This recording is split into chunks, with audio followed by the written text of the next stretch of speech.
बिस्मिल्लाहिर्रहमानिर्रहीम। अस्सलाम वालेकुम जी, क्या हाल है आप सबके। उम्मीद है कि आप सब खैरियत से होंगे। आज की मेरी रेसिपी बहुत ज़्यादा ज़बरदस्त है। सबसे बड़ी बात कि बहुत कम पैसों में एक बहुत टेस्टी सी रेसिपी आज की रेडी होगी। बिस्मिल्लाह करते हैं, रेसिपी की तरफ आते हैं। 2 टेबलस्पून मैंने ले लिया है बेसन। बेसन को हमने ड्राई रोस्ट कर लेना है। अच्छा जनाब, बेसन को हमने ड्राई रोस्ट कर लिया। इधर 1/4 कप यानी कि कप का चौथा हिस्सा हमने ले लिया कुकिंग ऑयल। एक मीडियम साइज़ का प्याज लिया है। प्याज को मैंने अच्छे से ब्लेंडर जार में डालकर पीस लिया है। अच्छा जी, अब हमने प्याज को बहुत अच्छे से फ्राई करना है कि प्याज के अंदर जितना पानी है सारा पानी खुश्क हो जाए और बहुत ही अच्छे से ऑयल नज़र आने लग जाए। अगर आप प्याज को ब्लेंड नहीं करना चाहते तो आप इसे चॉपर में भी चॉप कर सकते हैं, लेकिन ब्लेंडर से ये होता है कि हमारा प्याज जो है, इसका मसाला जो है हमारी रेसिपी का बहुत अच्छे से बन जाता है। प्याज में से जब अच्छे से पानी खुश्क हो गया, ऑयल नज़र आने लगा, इसमें हम डाल देंगे 1 टेबलस्पून भरकर अदरक लहसुन का पेस्ट। अदरक लहसुन को हमने बहुत अच्छे से फ्राई करना है, बहुत अच्छी भुनाई करेंगे कि अदरक लहसुन की अच्छी सी खुशबू आना स्टार्ट हो जाए।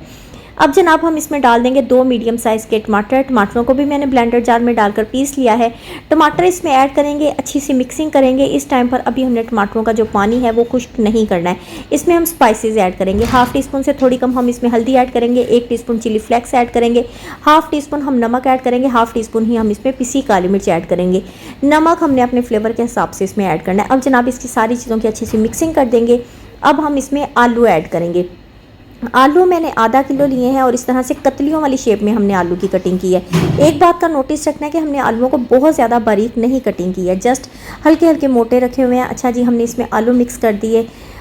खूब अच्छे से इसकी मिक्सिंग कर देंगे। आलू ऐड करने के बाद अब हम इसमें पानी डालेंगे। 1 कप तकरीबन मैं इसमें पानी ऐड कर रही हूँ और अच्छे से मिक्स कर दूँगी और इसको हमने पकने के लिए रख देना है। तकरीबन हल्की आग पर 10 से 15 मिनट तक पकने के लिए रखेंगे कि हमारे आलू जो हैं बहुत ही अच्छे से पक जाए। 10 से 15 मिनट के बाद मैंने इसका ढक्कन खोला है और आप देख सकते हैं आलू मेरे बड़े ही ज़बरदस्त तरीके से इस टाइम पर पक चुके हैं। मैं आपको एक आलू चेक करके भी दिखा देती हूँ। ये देखें, हम इसे इस तरह से तोड़ रहे हैं तो ये आलू बड़ा ही सॉफ्ट और अच्छा हो चुका है।